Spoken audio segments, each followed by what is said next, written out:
Good morning. क्या हाल चाल है प्यारे बच्चों। तो हैलोजन फैमिली में हम लोगों ने एक लेक्चर पढ़ लिया है। उस लेक्चर में आपने बेसिक प्रॉपर्टी ऑफ हैलोजन्स पढ़ा होगा, एटॉमिक नंबर पढ़े होंगे, एलिमेंट कौन कौन से होते हैं, कौन कौन सी ऑक्सीडेशन स्टेट होती है, और साथ में बच्चों मैंने आपको ये बोला था कि जहां जहां एक्सेप्शन आते हैं वहां वहां आपको नोट करने हैं। तो पूरे वीडियो में केवल 2 जगह एक्सेप्शन है, तो मैं आपको थोड़ा सा रिवाइज करवा देता हूं, फिर आगे बढ़ते हैं ना। तो 2 जगह एक्सेप्शन कौन सा था? एक था बच्चों इलेक्ट्रॉन गेन एंथैल्पी पे, डेल्टा EgH। तो वो एक्सेप्शन क्या था? क्लोरीन पहले आ जाता है, देन फ्लोरीन, देन ब्रोमीन और लास्ट में आयोडीन, ये है ना। और दूसरा एक्सेप्शन हमने पढ़ा था बॉन्ड डिसोसिएशन एंथैल्पी, है ना। क्या पढ़ाया था? बॉन्ड डिसोसिएशन एंथैल्पी, है ना। तो इसमें ऑर्डर क्या था? सबसे पहले क्लोरीन, उसके बाद ऑर्डर था ब्रोमीन, है ना, और उसके बाद ऑर्डर था, उसके बाद था फ्लोरीन और लास्ट में आयोडीन। तो बच्चों ये 2 आपको याद रखने हैं, यहीं से ज्यादा क्वेश्चन पूछे जाते हैं। तो ये 2 एक्सेप्शन था। बाकी electronegativity, atomic radius, ionisation enthalpy, melting point, boiling point, वहां पर कोई एक्सेप्शन नहीं है। वो ऊपर से नीचे या तो घटते हैं या तो बढ़ते हैं। क्लियर? तो ये 2 चीजें आपको ध्यान में रखनी है। ठीक है भाई, चलो। तो आज के वीडियो में हम लोग पढ़ेंगे, एक तो जैसे मैंने ऊपर हेडिंग लिखी है, एनोमैलस बिहेवियर ऑफ फ्लोरीन। क्यों फ्लोरीन बाकी हैलोजन से अलग बिहेवियर शो करता है, उसकी कुछ प्रॉपर्टी बाकी हैलोजन से अलग क्यों होती है, इस पर डिस्कस करेंगे। और थोड़ा सा हम केमिकल प्रॉपर्टी पर डिस्कस करेंगे कि हैलोजन जब हाइड्रोजन के साथ रिएक्शन करता है तो किस तरह के कंपाउंड बनाता है और उनकी क्या क्या प्रॉपर्टी। ठीक है बच्चों, चलो। तो सबसे पहले चलो हेडिंग लगाइए, anomalous behaviour of fluorine. The anomalous behavior of fluorine is due to, this is due to, क्यों फ्लोरीन एनोमैलस बिहेवियर करता है, उसके 4 मुख्य कारण हैं। तो देखो बच्चों, पहला कारण है कि फ्लोरीन का साइज बाकी हैलोजन से छोटा होता है, स्मॉल साइज, ठीक है। दूसरा, फ्लोरीन की इलेक्ट्रोनेगेटिविटी बाकी हैलोजन से सबसे ज्यादा होती है, तो सेकंड क्या हुआ? High electronegativity. तीसरा, जैसा मैंने अभी बोला था कि जो बॉन्ड डिसोसिएशन एंथैल्पी है किसकी? F सिंगल बॉन्ड F की, वो सबसे लो होती है। लो मतलब फ्लोरीन की लो होती है क्लोरीन से और ब्रोमीन से, लेकिन आयोडीन से ज्यादा होती है। क्लियर?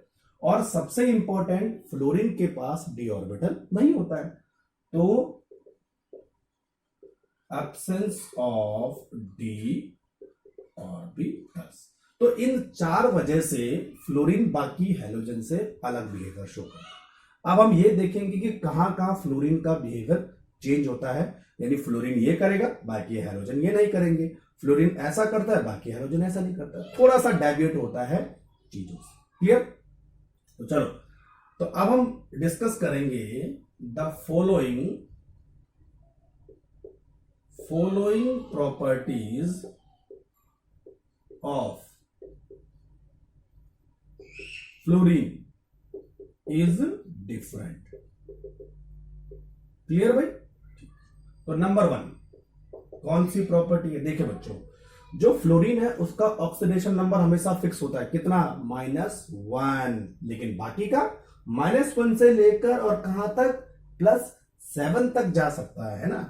तो पहला पॉइंट यही आएगा, oxidation number of fluorine is fix. तो कितना होता है? -1, ये तो होता है। बाकी जो अदर हैलोजन है, अदर्स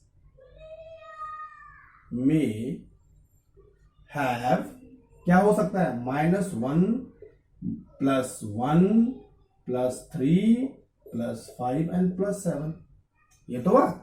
जबकि जो फ्लोरीन है वो कभी भी पॉजिटिव ऑक्सीडेशन नंबर शो नहीं करता है। क्लियर हो रहा है? ठीक। अच्छा देखिए बच्चों, फ्लोरीन की जो कोवैलेंसी है ना, वो हमेशा एक ही होती है, एक ही बॉन्ड बनाएगा हमेशा, ऑलवेज एक ही बॉन्ड बनाएगा। जबकि अगर मैं क्लोरीन ब्रोमीन की बात करूं तो वो 2 3 4 5 बॉन्ड बना सकते हैं, इवन 7 बॉन्ड तक बना सकते हैं, क्योंकि उनके पास डी ऑर्बिटल है। ठीक है, चलो दूसरी चीज, फ्लोरीन की जितनी भी रिएक्शन आप देखोगे, अगर आपने ऑर्गेनिक केमिस्ट्री पढ़ी होगी, तो फ्लोरीन की मोस्ट ऑफ रिएक्शन क्या होती है, एक्सोथर्मिक होती है, एक्सप्लोसिव होती है। यानी यहां पर आपको लाइट और टेम्परेचर देने की जरूरत नहीं पड़ती है, इतनी जल्दी इतनी फास्ट से फ्लोरीन की रिएक्शन होती है। क्लियर? तो यहां पे हम लिखेंगे most of reactions of fluorine is exothermic, मतलब हीट जनरेट होती है। क्लियर? दूसरा पॉइंट समझ में आ गया? ठीक, तीसरे पॉइंट की बात करते हैं। देखिए बच्चों, जो फ्लोरीन है उसका जो इलेक्ट्रोनेगेटिविटी है ना, और देखो क्या क्या चीजें उसकी हाई होती है। फ्लोरीन हैज हाई इलेक्ट्रोनेगेटिविटी, है ना। अब देखो एक चीज मैं यहां पे लिख रहा हूं E0, इसका मतलब होता है स्टैंडर्ड इलेक्ट्रोड पोटेंशियल। ये अभी आगे आएगा, मैं उसको डिस्कस करूंगा, है ना। इलेक्ट्रोनेगेटिविटी तो ज्यादा होती है, साथ में क्या ज्यादा होती है, इलेक्ट्रोड पोटेंशियल भी इसका ज्यादा होता है। दूसरा, आयोनाइजेशन पोटेंशियल भी ज्यादा होता है ना। तो ये तीन चीजें फ्लोरीन की बाकी एलिमेंट के मुकाबले सबसे ज्यादा होती है। चौथा पॉइंट, अरे क्या लिख रहा हूं मैं, फ्लोरीन हैज लो, अच्छा लो क्या होती है, बॉइलिंग पॉइंट कम होता है, मेल्टिंग पॉइंट कम होता है, ठीक है, रेडियस कम होता है ना। Even bond dissociation enthalpy, DISS लिखते हैं, बॉन्ड डिसोसिएशन एंथैल्पी, स्टैंडर्ड लिखो, चलो ठीक रहेगा, है ना। ये कम होती है। तो ये चीजें ज्यादा होती हैं, ये चीजें कम होती है, बाकी एलिमेंट की थोड़ा सा अलग होती है। समझे बात आ रही? तो 1 2 3 4 4 पॉइंट हो गए। अच्छा, पांचवा पॉइंट एक और होगा मुझे लगता है शायद। हाँ देखिए बच्चों, जब फ्लोरीन हाइड्रोजन के साथ रिएक्शन करता है तो क्या बनता है, हाइड्रोजन हेलाइड या हाइड्रोजन फ्लोराइड बोल सकते हैं। तो when fluorine react with the hydrogen is to make hydrogen fluoride, और बाकी एलिमेंट क्या बनाएंगे, हाइड्रोजन क्लोराइड, हाइड्रोजन ब्रोमाइड और हाइड्रोजन आयोडाइड, नहीं हैलाइड बनाएंगे, है ना। अभी इसका जिक्र आगे आएगा, मैं डिस्कस करूंगा, है ना। देखिए बच्चों, ये जितने भी हैलाइड है, इधर के हैलाइड, ये गैस फॉर्म में एग्जिस्ट करते हैं, जबकि जो HF है वो लिक्विड फॉर्म में एग्जिस्ट करता है। ये बहुत स्ट्रेंज बिहेवियर है, और इसका रीजन क्या है, इसका रीजन है हाइड्रोजन क्या, बॉन्डिंग। तो इस वजह से HF लिक्विड होता है, बाकी सारे हैलाइड क्या होता है, गैस। तो बच्चों ये कुछ 5 इंपॉर्टेंट पॉइंट है जो फ्लोरीन को बाकी हैलोजन से अलग करते हैं, और उसका रीजन ये ऊपर के चार है। क्लियर? तो फटाफट से नोट करते जाओ, फिर मैं दूसरी चीज आपको बताने वाला हूं। ठीक है, समझ में आ रही बात? बहुत अच्छी बात है। ठीक है बच्चों, अच्छा जी, अब बात करते हैं ऑक्सीडाइजिंग पावर। नोट कर लिया सबने? चलो, तो एनोमलस प्रॉपर्टी ऑफ फ्लोरीन हो गया। अब बात करते हैं बच्चों केमिकल प्रॉपर्टी की तरफ हम जाते हैं। केमिकल प्रॉपर्टी में हमने ऑक्सीडेशन स्टेट पर डिस्कस कर लिया था। अब दूसरी केमिकल प्रॉपर्टी यानी कौन सी होगी, ऑक्सीडाइजिंग पावर, है ना। देखो ऑक्सीडाइजिंग स्टेट अलग होती है, ऑक्सीडाइजिंग पावर अलग होती है। चलिए, तो केमिकल प्रॉपर्टी के अंदर, केमिकल प्रॉपर्टीज के अंदर आप लिखिए, हाँ, पहली केमिकल प्रॉपर्टी है ऑक्सीडाइजिंग पावर। क्लियर? ठीक है। अच्छा, ऑक्सीडाइजिंग पावर मतलब जो दूसरे का ऑक्सीडेशन करेंगे अपना रिडक्शन करेंगे। दूसरे का ऑक्सीडेशन मतलब दूसरों से इलेक्ट्रॉन निकाल देंगे और उस इलेक्ट्रॉन को अपने आप एक्सेप्ट कर लेंगे। ये तो है ना ऑक्सीडाइजिंग पावर।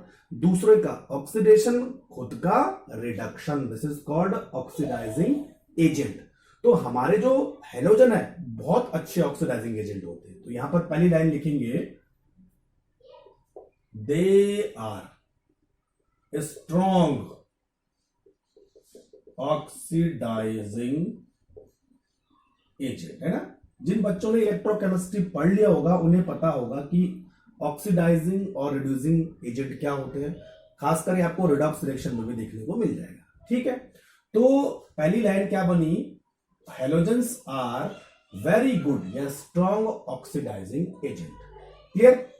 यानी they remove electron from others element या मॉलिक्यूल। क्लियर हो गया?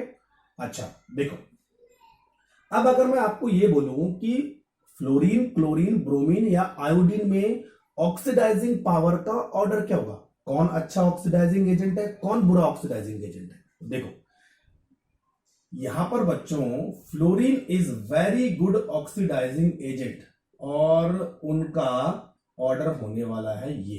देखो ये इनकी ऑक्सीडाइजिंग पावर का ऑर्डर है, ऑक्सीडाइजिंग पावर। यानी फ्लोरीन सबसे अच्छा ऑक्सीडाइजिंग एजेंट है और आयोडीन सबसे बुरा ऑक्सीडाइजिंग एजेंट है। इसका उल्टा, फ्लोरीन सबसे बुरा रिड्यूसिंग एजेंट है और आयोडीन सबसे अच्छा रिड्यूसिंग एजेंट है। उल्टा होता है ना, वाइस वर्सा। जो अच्छा ऑक्सीडाइजिंग होगा वो बुरा रिड्यूसिंग होगा और जो अच्छा रिड्यूसिंग होगा वो बुरा ऑक्सीडाइजिंग होगा। सीधी सी बात है। तो अभी हम ऑक्सीडाइजिंग की बात करते हैं, तो fluorine to iodine oxidising power reduce और डिक्रीज। क्लियर? अच्छा, अब इनकी ऑक्सीडाइजिंग पावर इस क्रम में घट रही है, तो इसको एक्सप्लेन करने के लिए हमारे पास 3 मेथड है। ठीक है, तो नेक्स्ट लिखेंगे, the oxidising power,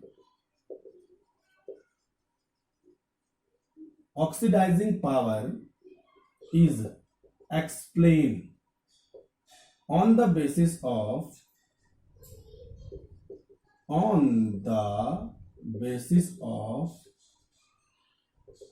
following examples, है ना। तो कुछ एग्जाम्पल लेके हम इनकी ऑक्सीडाइजिंग पावर को जस्टिफाई करेंगे, क्यों फ्लोरीन ज्यादा है, क्यों आयोडीन कम है। तो पहला बच्चों हम बात करते हैं रिएक्शन विद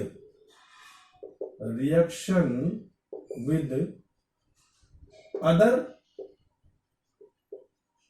हेलोजेंस। यानी हेलोजन की रिएक्शन दूसरे हेलोजन से, जैसे फ्लोरीन की क्लोरीन से, क्लोरीन की ब्रोमीन से, आयोडीन की ब्रोमीन से। तो एक दूसरे के साथ हमने इनकी रिएक्शन करवानी है और ये देखना कि कौन अच्छा ऑक्सीडाइजिंग एजेंट है। सबसे पहले अगर मैं बात करूं फ्लोरीन की, F2 प्लस 2x माइनस, यहां पर जो x मैं ले रहा हूं, x का मतलब होता है बच्चों क्लोरीन, ब्रोमीन और आयोडीन, है ना। तो मैंने फ्लोरीन ली है।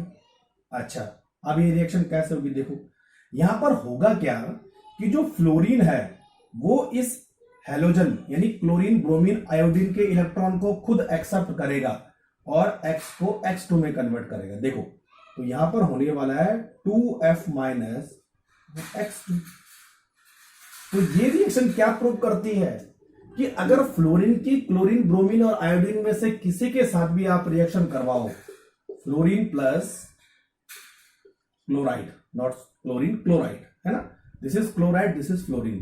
तो बच्चों फ्लोरीन जो है इस क्लोराइड को ऑक्सीडाइज कर लेगा, किसमें, क्लोरीन गैस में, और खुद का हो जाएगा रिडक्शन। तो यहां पर इसका ऑक्सीडेशन नंबर क्या था, -1, और यहां पर कितना होगा, 0। इसका मतलब यहां से इलेक्ट्रॉन निकले हैं तो इसका क्या होगा, ऑक्सीडेशन। और फ्लोरीन यहां पर लिखते हैं, चलो फ्लोरीन ने इलेक्ट्रॉन एक्सेप्ट किए हैं तो फ्लोरीन का हुआ रिडक्शन। तो इसका मतलब फ्लोरीन जो है बाकी सारे हैलोजन को क्या करेगा, ऑक्सीडाइज कर सकता है, लेकिन रिवर्स डायरेक्शन में रिएक्शन पॉसिबल नहीं, यानी क्लोरीन फ्लोरीन से इलेक्ट्रॉन नहीं निकाल सकता, फ्लोरीन क्लोरीन से निकाल सकता है। तो फॉरवर्ड डायरेक्शन में तो रिएक्शन पॉसिबल है, बैकवर्ड डायरेक्शन में नहीं। तो इससे यह पता चलता है कि फ्लोरीन बाकी सारे हैलोजन से अच्छा ऑक्सीडाइजिंग एजेंट है। क्लियर? अब क्लोरीन की जगह ब्रोमीन आयोडीन रखोगे तो सेम रिएक्शन होगा। अब दूसरा देखो, यहां पर हम लेंगे नेक्स्ट, जैसे Cl2 प्लस X माइनस। अब यहां पर मैं X की वैल्यू रख रहा हूं ब्रोमीन एंड आयोडीन। तो कहानी क्या होगी बच्चों, तो क्लोरीन क्या करेगा, ब्रोमीन और आयोडीन में से इलेक्ट्रॉन निकाल देगा। तो क्या बनेगा 2Cl माइनस प्लस X2, है ना। तो क्लोरीन फ्लोरीन से तो इलेक्ट्रॉन नहीं निकाल सकता, लेकिन ब्रोमीन और आयोडीन से इलेक्ट्रॉन निकाल लेगा। इसका मतलब क्लोरीन फ्लोरीन से कम ऑक्सीडाइजिंग पावर रखता है, लेकिन क्लोरीन ब्रोमीन और आयोडीन से ज्यादा ऑक्सीडाइजिंग पावर रखता है। क्लियर हो रहा है? ठीक। अब तीसरा देखो, अगर मैं यहां पे लिखूं ब्रोमीन प्लस 2I माइनस, तो क्या होगा 2Br माइनस प्लस I2। तो यहां पे क्या प्रूफ हो रहा है बच्चों, कि ब्रोमीन आयोडीन से इलेक्ट्रॉन निकाल देगा, यानी आयोडीन का ऑक्सीडेशन कर देगा, लेकिन आयोडीन ब्रोमीन का ऑक्सीडेशन नहीं कर सकता। इसका मतलब क्या हुआ है कि iodine is least oxidising agent, है ना, ये तो हुआ। और fluorine is most powerful oxidising agent, बात खत्म। तो इससे हमने ये जाना कि ये ऑक्सीडाइजिंग का जो हमने ऑर्डर लिखा है ये ट्रू है। क्लियर हो गया? तो फटाफट से जरा नोट करो इसे। ठीक है भाई? अच्छा जी। अब दूसरा, एक मेथड से हमने प्रूव कर लिया, अब दूसरा मेथड हम क्या करेंगे बच्चों, सबकी रिएक्शन वाटर से कराएंगे। तो दूसरा लिखो, दूसरा मेथड रिएक्शन विद वाटर। ठीक है भाई? अब देखो,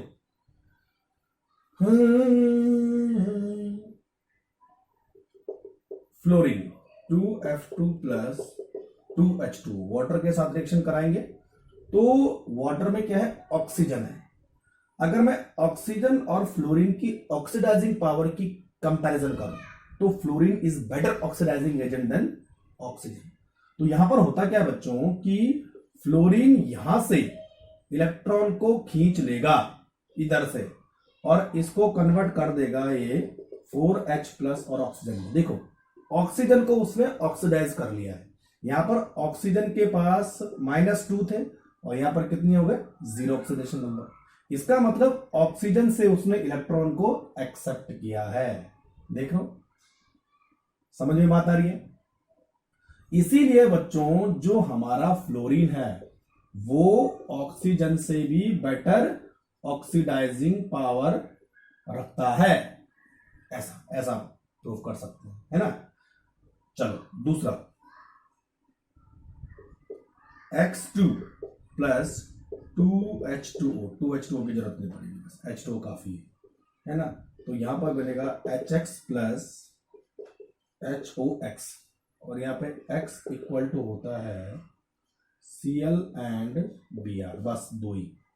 तो बच्चों देखो, जो क्लोरीन और ब्रोमीन है वो दो टाइप के एसिड बनाते हैं, एक ये और एक ये। This is हेलिक acid, this is hypohalous. यहां पर X positive oxidation number show कर रहा है, और यहां पर X negative oxidation number show कर रहा है।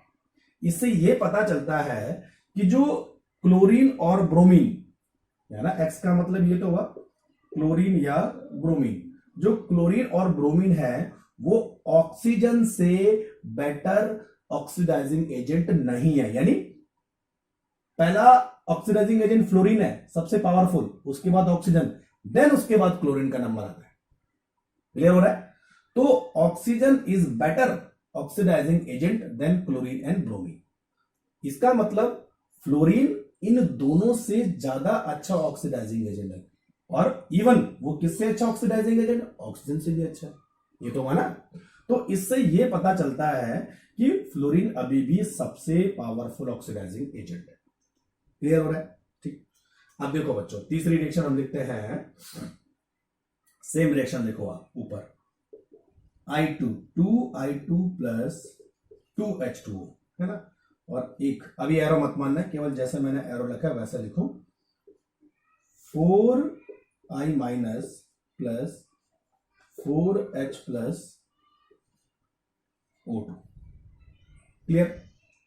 अब देखिए बच्चों, ये जो रिएक्शन है ना, आयोडीन वाटर से ऑक्सीजन नहीं निकाल पाता है, ये रिएक्शन इस डायरेक्शन में पॉसिबल नहीं है, ये रिएक्शन रिवर्स डायरेक्शन में पॉसिबल है। देखो ऐसा मैंने एरो लिखा है, तो इसका मतलब इसको आप पहले लिखो और इसको बाद में लिखो, ऐसा लिख सकते हैं ना। क्लियर? तो अब इस रिएक्शन को हम कैसा लिखेंगे, देखो 4I minus plus 4H plus O2 2I2 plus 2H2, ये रिएक्शन ऐसे लिख सकते हैं। ठीक, तो फॉरवर्ड डायरेक्शन में ये रिएक्शन नॉन स्पॉन्टेनियस है, तो जो रिएक्शन फॉरवर्ड डायरेक्शन में नॉन स्पॉन्टेनियस होती है वो रिवर्स डायरेक्शन में स्पॉन्टेनियस होती है, ये तो हुआ ना। तो रिवर्स डायरेक्शन में मैंने इसको ऐसे लिखा। ये रिएक्शन बच्चों ये प्रूव करती है कि आयोडीन कभी भी ऑक्सीजन को ऑक्सीडाइज नहीं कर पाएगा, बल्कि क्या होगा, ऑक्सीजन आयोडाइड को आयोडीन में ऑक्सीडाइज कर देता है। इसीलिए ये रिएक्शन इस डायरेक्शन में पॉसिबल है, इस डायरेक्शन में पॉसिबल नहीं है। तो इसीलिए आयोडीन एक पुअर ऑक्सीडाइजिंग एजेंट है। ठीक है, ये वाटर को कभी भी ऑक्सीडाइज नहीं कर पाएगा ऑक्सीजन, है ना। तो ये चार रिएक्शन बच्चों ये प्रूव करती है कि ये ऑर्डर एकदम परफेक्ट है। ठीक है, पहले फ्लोरीन, क्लोरीन, ब्रोमीन और आयोडीन। ठीक है, तो फटाफट से नोट करो जरा। ठीक है,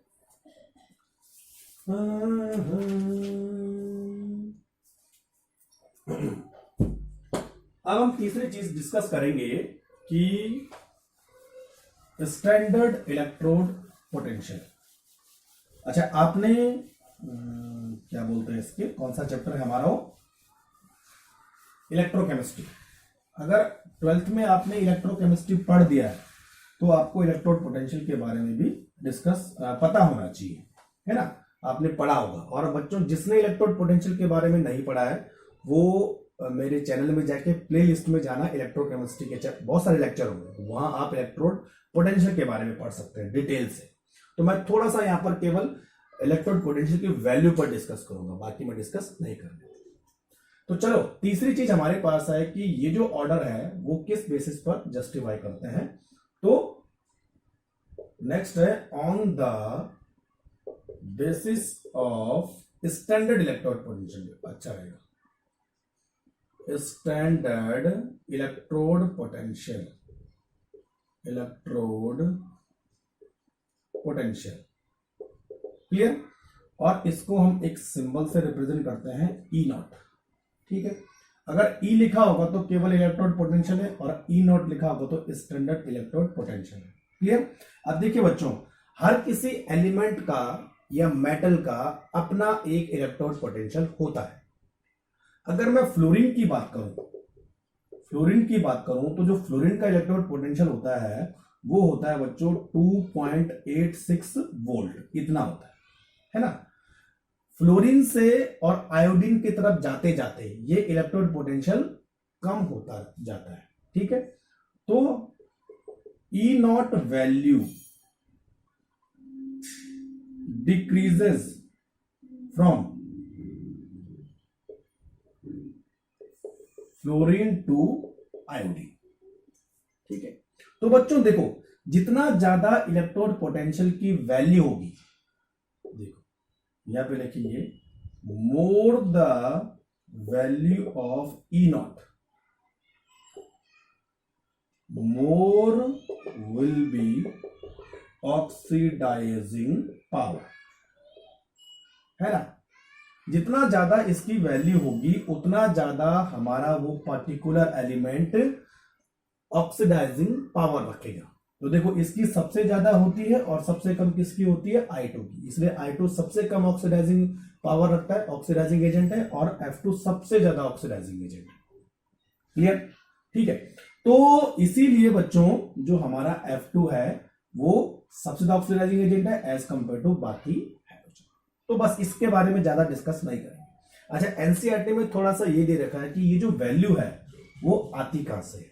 ठीक है, तो बच्चों कुल मिला के 3 एनर्जी होती है। उन एनर्जी को हम थोड़ा सा कैलकुलेट करते हैं, मैथमेटिकल कैलकुलेशन करके लास्ट में ही हमारे पास ये वैल्यू आती है। तो मैं उन 3 एनर्जी को आपको बता देता हूं। देखो, तो इलेक्ट्रोड पोटेंशियल कहां से आया उस पर डिस्कस करते हैं। तो हमारे पास कोई एलिमेंट है, सपोज मान लीजिए F2 है, तो सबसे पहले हम क्या करेंगे बच्चों, इस एलिमेंट को या इस बॉन्ड को ब्रेक डाउन करेंगे। X2 का मतलब क्या हुआ, X एंड X बॉन्ड। ठीक है, तो इसको हम एनर्जी देंगे, तो उस एनर्जी को हम लिखेंगे बॉन्ड डिसोसिएशन एनर्जी या एंथैल्पी। तो जब ये X और X ब्रेक डाउन होगा तो किसमें कन्वर्ट हो जाएगा, X टू X गैस में। ये तो ठीक, तो जो भी एनर्जी की अमाउंट हम देंगे उसको हम बोलेंगे बॉन्ड डिसोसिएशन एंथैल्पी। तो एक एनर्जी होगी। अब हमारे पास आया बच्चों X का एक एटम, यानी हैलोजन का एक एटम। अब हम क्या करेंगे, इसमें एक इलेक्ट्रॉन ऐड करवाएंगे, तो उस एनर्जी को हम बोलते हैं इलेक्ट्रॉन गेन एंथैल्पी। तो जब आप इस हैलोजन में इलेक्ट्रॉन ऐड करवाओगे तो वो हो जाएगा माइनस, है ना, और किस फॉर्म में रहेगा, गैस फॉर्म में रहेगा। तो दूसरी एनर्जी क्या हुई, इलेक्ट्रॉन गेन एंथैल्पी। अब देखो X माइनस हो गया। अब बच्चों X माइनस को जब हम वाटर में डिसॉल्व करते हैं, है ना, तो X माइनस के चारों तरफ वाटर के मॉलिक्यूल लग जाते हैं और एक एनर्जी रिलीज होती है, this is called hydration energy. Hydration energy, है ना। तो अब ये हमें ऐसा मिल जाएगा। तो बोलने का मतलब यह है कि जब हम फ्लोरीन के किसी इलेक्ट्रोड को वाटर में डालेंगे तो ये एनर्जी हमें देखने को मिलेगी। सबसे पहले फ्लोरीन का जो मॉलिक्यूल है वो फ्लोरीन के एटम में कन्वर्ट होगा, तो इतनी एनर्जी वहां पर लगेगी। उसके बाद फ्लोरीन का एटम एक इलेक्ट्रॉन एक्सेप्ट करेगा तो इस फॉर्म में वो कन्वर्ट हो जाएगा, है ना। तो उसमें जितनी भी एनर्जी रिलीज होगी वो इलेक्ट्रॉन गेन एंथैल्पी की फॉर्म में होगी। उसके बाद जब हमने उसे वाटर में डाला है तो इस जो हमने X माइनस लिखा है इसके चारों तरफ वाटर के मॉलिक्यूल इकट्ठा होंगे और एनर्जी रिलीज होगी, this is called hydration enthalpy. तो बच्चों hydration enthalpy, electron gain enthalpy और बॉन्ड डिसोसिएशन एंथैल्पी को मिला जुला के ये वाली वैल्यू आती है, this is called standard electrode potential, है ना। और यही जो है एक सबसे ऑथेंटिकेट साइन है ऑक्सीडाइजिंग पावर और रिड्यूसिंग पावर को एक्सप्लेन करने। क्लियर? और ये वैल्यू बच्चों प्लस में भी होती है और माइनस में भी होती है। तो यहां पर ये प्लस में होती है, साइन तो नहीं लिखा मैंने, अगर साइन नहीं लिखा तो प्लस में। जितनी ज्यादा प्लस में होती जाएगी उतना ज्यादा ऑक्सीडाइजिंग एजेंट होगा, जितनी ज्यादा माइनस में होती जाएगी उतना ज्यादा रिड्यूसिंग एजेंट होगा। तो बस ये आपको ध्यान में रखना। क्लियर? तो फटाफट से नोट करो। ये भी हो गया हो गया हो गया। अब बच्चों नेक्स्ट हम बात करते हैं रिएक्टिविटी विद हाइड्रोजन। ठीक है, इतना समझ में आ गया? ठीक, तो ऑक्सीडाइजिंग पावर खत्म। अब बात करते हैं रिएक्टिविटी विद हैलोजन, हाइड्रोजन नहीं हाइड्रोजन, सॉरी। देखो बच्चों, जब भी कोई हैलोजन किसी हाइड्रोजन के साथ रिएक्शन करता है तो क्या बनाता है, हैलाइड बनाता है, हैलाइड। और इन हैलाइड के बारे में बहुत सारे क्वेश्चन नीट और जेडब्ल्यू में कई बार पूछे जाते हैं, तो उन्हीं पर हम डिस्कस करेंगे, है ना। तो चलो, केमिकल प्रॉपर्टी में दूसरी हेडिंग है रिएक्शन विद हाइड्रोजन। ठीक है बच्चों, अब देखिए बच्चों, जब कोई हैलोजन किसी हाइड्रोजन के साथ रिएक्शन करता है तो क्या बनता है, हैलाइड बनता है। और हैलाइड का फॉर्मूला क्या होता है, HX। तो HF हो सकता है, HCl हो सकता है, HBr हो सकता है, HI हो सकता है, ये तो है ना।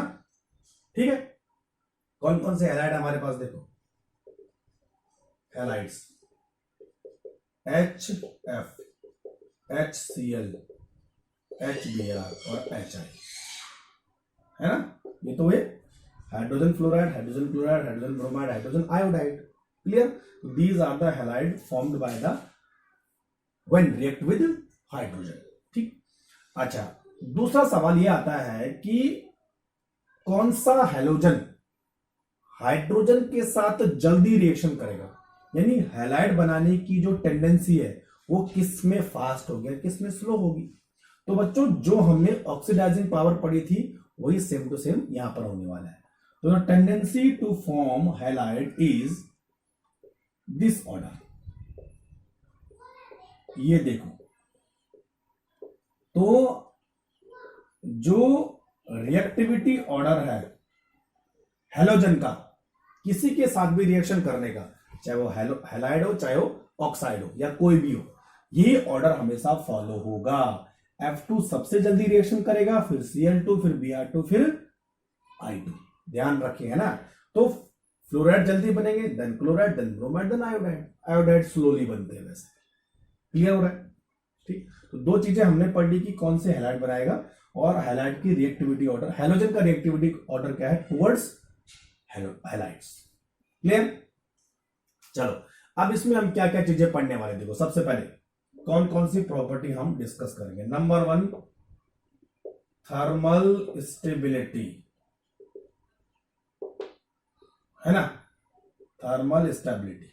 तो सबसे पहले देख ही लेते हैं थर्मल स्टेबिलिटी क्या होती है भाई। देखो थर्मल स्टेबिलिटी मैंने आपको बोला था कि किसी बॉन्ड को तोड़ने में, यहां पर कौन सा बॉन्ड है, H और X, H और X बॉन्ड को तोड़ने में जितनी एनर्जी खर्च होती है, this is called thermal stability. और ये बॉन्ड कितना एनर्जी लेगा ये डिपेंड करेगा कि इसकी लेंथ कितनी है। ये तो है ना।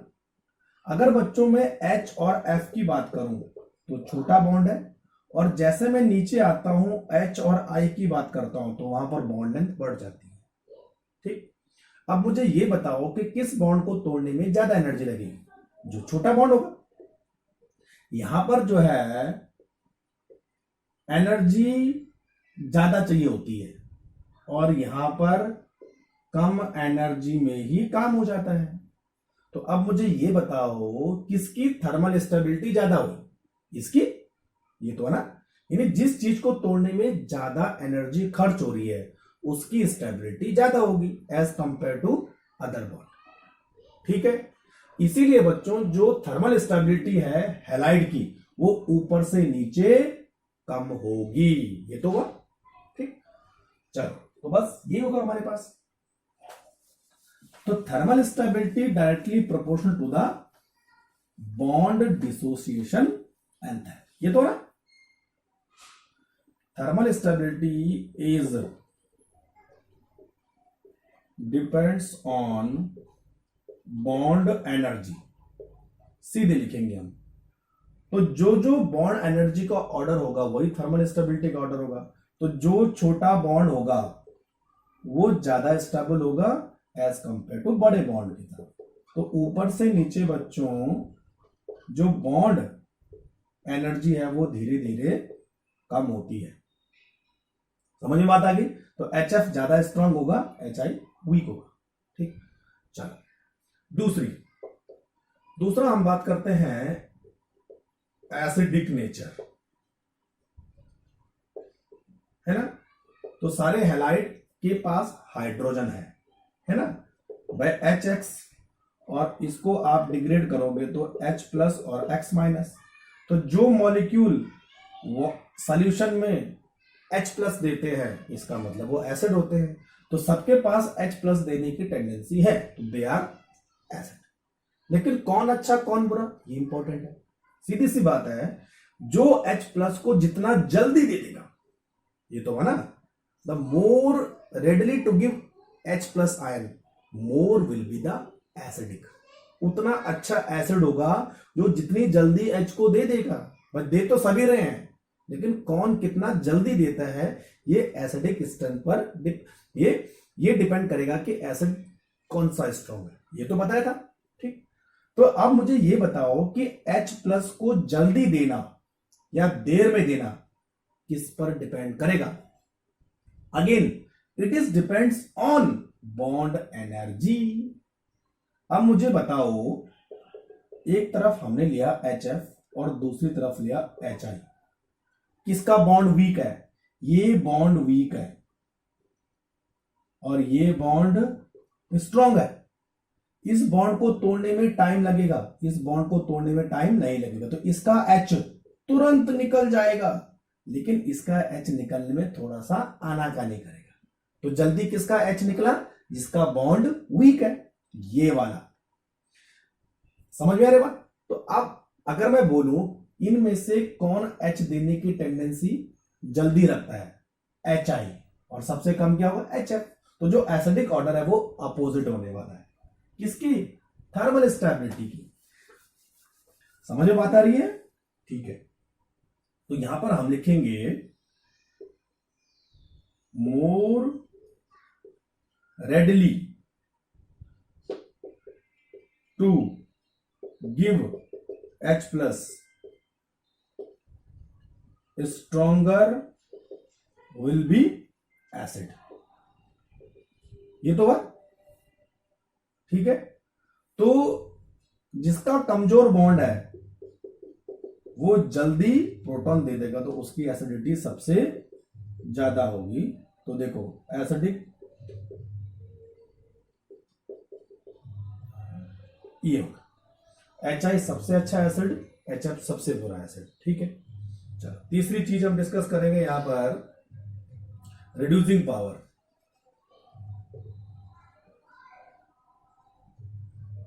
Reducing power, again reducing power का जो ऑर्डर होगा वो सेम है जैसा हमने एसिडिक पावर में किया था। देखो रिड्यूसिंग पावर भी जो है इसी क्रम में घटेगी और बढ़ेगी, यानी HI is very good reducing agent than HF। ठीक है, तो हुआ क्या? देखो बच्चों, रिड्यूसिंग पावर का मतलब होता है रिडक्शन, दूसरे का रिडक्शन अपना ऑक्सीडेशन, ये तो हुआ। और दूसरे का रिडक्शन कब करेगा? जब ये H प्लस देगा, ये तो हुआ। अगेन रिडक्शन और एसिडिटी सेम कंसेप्ट पर काम करती है। एसिडिटी का मतलब H प्लस देना और रिडक्शन का मतलब भी हाइड्रोजन देना। तो हाइड्रोजन देने की टेंडेंसी थर्मल स्टेबिलिटी के जस्ट अपोजिट होगी। अगर थर्मल स्टेबिलिटी बढ़ेगी तो हाइड्रोजन मुश्किल से निकलेगा, तो रिडक्शन भी यानी रिड्यूसिंग प्रॉपर्टी भी घटेगी, और जिसका H जल्दी निकल जाएगा वो अच्छा रिड्यूसिंग एजेंट होगा, यानी वो अच्छा एसिडिक एजेंट भी होगा। सेम टू सेम है। तो इसीलिए बच्चों HI very good reducing agent as compare to HF। Clear? ठीक। तो reducing power is also tendency to give hydrogen, बस, है ना। चलो तीसरी चीज, थर्मल स्टेबिलिटी हो गया, एसिडिक नेचर हो गया, रिड्यूसिंग पावर हो गया, और किस पर डिपेंड करते हैं? Bond length. अब ये तो समझाने की जरूरत नहीं है, बॉन्ड लेंथ। भाई देखो, इलेक्ट्रोनेगेटिविटी बढ़ने से, इलेक्ट्रोनेगेटिविटी बढ़ेगी तो बॉन्ड छोटा होगा, इलेक्ट्रोनेगेटिविटी घटेगी तो बॉन्ड बड़ा होगा। किसकी इलेक्ट्रोनेगेटिविटी सबसे अच्छी है? फ्लोरीन की। फिर धीरे धीरे कम होती जाएगी, तो H को I को H के साथ जो बॉन्ड बनेगा, जो I है वो H को अट्रैक्ट नहीं कर पाएगा इतना, लेकिन F अट्रैक्ट करेगा, तो अट्रैक्शन फोर्स बढ़ेगा, तो क्या होगा? बॉन्ड लेंथ कम होगी। तो सीधी सी बात है कि जो बॉन्ड लेंथ है वो इलेक्ट्रोनेगेटिविटी पे डिपेंड करती है ना। देखो, more the electronegative of atom smaller will be bond length. ये तो हुआ। तो किसकी इलेक्ट्रोनेगेटिविटी सबसे कम है? HF की। तो यहां पर जो है HF की बॉन्ड लेंथ सबसे कम होगी HCl की और बड़ी, HBr की और बड़ी, और HI की सबसे ज्यादा। सीधी सी बात है? चलो और लास्ट हम देखते हैं dipole moment. Again dipole moment is also depends on electronegativity. मैंने आपको केमिकल बॉन्डिंग में डायपोल मोमेंट पे पूरा लेक्चर दिया है, तो अगर आपको डिटेल समझना है तो उस लेक्चर को आप एक्सेस कर सकते हैं, प्लेलिस्ट में आपको मिल जाएगा, है ना। तो dipole moment is also depend upon electronegativity. More the electronegative atom more will be the dipole moment, है ना। तो देखो यहां पे हम सिंपल लिखेंगे more the electronegativity more will B dipole moment. तो डायपोल मोमेंट का ऑर्डर क्या होगा, जो हमने थर्मल स्टेबिलिटी का ऑर्डर लिया था, यानी HF, HCl, HBr और HI। नोट करते जाओ फटाफट, है ना। HF में F का इलेक्ट्रोनेगेटिविटी सबसे ज्यादा है, इसलिए डायपोल मोमेंट सबसे ज्यादा होगा। धीरे धीरे इलेक्ट्रोनेगेटिविटी कम होती जा रही है तो डायपोल मोमेंट भी कम होगा। क्लियर हो गया। 1 2 3 4 5 प्रॉपर्टी हो गई। लास्ट में बॉइलिंग पॉइंट और मेल्टिंग पॉइंट पर डिस्कस करते हैं, फटाफट से नोट करो इसको। इन्हीं पे क्वेश्चन बहुत ज्यादा आते हैं बच्चों, है ना। चलो अब लास्ट में डिस्कस करूंगा boiling point and melting point, है ना। दोनों सेम ऑर्डर पे जाएंगे, या तो डिक्रीज होंगे या तो इंक्रीज होंगे। तो क्या लगता है आपको, जैसा बच्चों मैंने आपको बोला था कि जो हमारे पास HF, HCl, HBr और HI ये 4 हैलाइड है। HF लिक्विड होता है और बाकी सारे हैलाइड क्या होंगे, गैस होंगे। तो सीधी सी बात दिख रहा है आपको कि HF लिक्विड होने की वजह से हाई बॉइलिंग पॉइंट रखेगा, बाकी सारे का बॉइलिंग पॉइंट कम होगा। लेकिन ऑर्डर क्या होगा ये इंपॉर्टेंट है। ये तो हमने डिसाइड कर लिया कि HF ज्यादा होने वाला है बाकी तीनों से। देखो बच्चों, अगर मैं बॉइलिंग पॉइंट की बात करूं, बॉइलिंग पॉइंट, है ना, बॉइलिंग पॉइंट की बात करूं तो बॉइलिंग पॉइंट का मतलब होता है दो मॉलिक्यूल के बीच में अट्रैक्शन फोर्स। ये तो है ना। तो जैसे जैसे अट्रैक्शन फोर्स बढ़ेगा वैसे वैसे बॉइलिंग पॉइंट भी बढ़ता है। और जनरल रूल क्या बोलता है, जैसे जैसे किसी एटम का साइज बढ़ता है वैसे वैसे वंडरवाल फोर्स ऑफ अट्रैक्शन बढ़ता है, तो बॉइलिंग पॉइंट बढ़ेगा। ठीक है, तो यहां पे लिखेंगे as increase size of atom, तो ऊपर से नीचे साइज ऑफ एटम बढ़ रहा है। ठीक है, van der Waals force of attraction also increases, hence boiling point increases। यानी जो बॉइलिंग पॉइंट है वो किस पे डिपेंड करता है, वंडरवाल फोर्स ऑफ अट्रैक्शन पर। तो साइज बढ़ने से वंडरवाल फोर्स ऑफ अट्रैक्शन भी बढ़ता है तो बॉइलिंग पॉइंट भी बढ़ेगा, सीधी सी बात है। तो जनरली बॉइलिंग पॉइंट का ऑर्डर क्या होना चाहिए था, HF सबसे कम, HCl, HBr और HI, है ना। ये तो होना चाहिए था HF, HCl, HBr और HI। ये डेफिनेशन तो ये बता रही है कि साइज बढ़ने से बॉइलिंग पॉइंट बढ़ना चाहिए। लेकिन बच्चों यहां पर जो है HF का जो बॉइलिंग पॉइंट है वो सबसे ज्यादा है, ऐसा। Then HI, then HBr, then HCl। देखो HCl सबसे कम होगा, रीजन एक तो मैंने बोला कि HF क्या है, लिक्विड है ना। लेकिन बच्चों ये लिक्विड क्यों है, reason is hydrogen bonding. HF और HF मॉलिक्यूल के बीच इस तरह की हाइड्रोजन बॉन्डिंग आपको देखने को मिलेगी। ये देखो इस तरह जिगजैग लाइन में। तो ये जो हाइड्रोजन बॉन्डिंग है इस वजह से जो है HF लिक्विड फॉर्म में एग्जिस्ट करता है, क्योंकि जो वंडरवाल फोर्स ऑफ अट्रैक्शन है उससे ज्यादा स्ट्रॉन्ग फोर्स होता है hydrogen bonding. Van der Waals force of attraction size बढ़ने से बढ़ता है, तो इसमें सबसे ज्यादा होना चाहिए। लेकिन इसमें क्या हो गया, हाइड्रोजन बॉन्डिंग आ गई, तो इसका फोर्स सबसे ज्यादा होने की वजह से सबसे आगे आ गया। इसीलिए जो है HF का बॉइलिंग पॉइंट सबसे ज्यादा होगा as compare to other halide.